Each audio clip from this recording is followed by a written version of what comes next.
the third of 50 video guides made for the Paintology drawing app, available free on the Google Play Store. Paintology, digital drawing for your phone or tablet, just like the real thing. In this video, I'm going to show you how to use the overlay drawing on Paintology.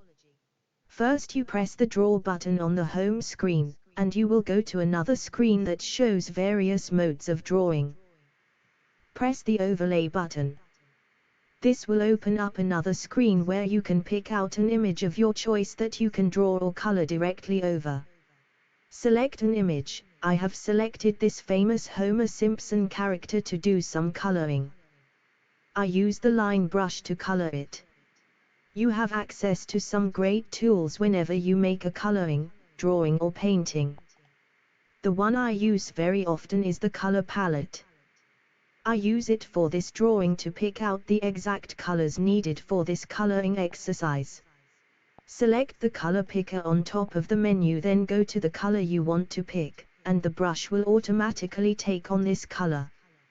I selected this blue color in order to complete his shoes and shorts as shown. You continue coloring like this until you have finished the painting. The color picker is a very powerful tool and we use it to do many paint by numbers tutorials. In this way you can rapidly improve your coloring skills while you are having fun. For more information on these, please go to the video guides on color picker and paint by numbers. Don't forget to like and subscribe as it helps us greatly to improve the Paintology app, the only digital drawing app close to the real thing.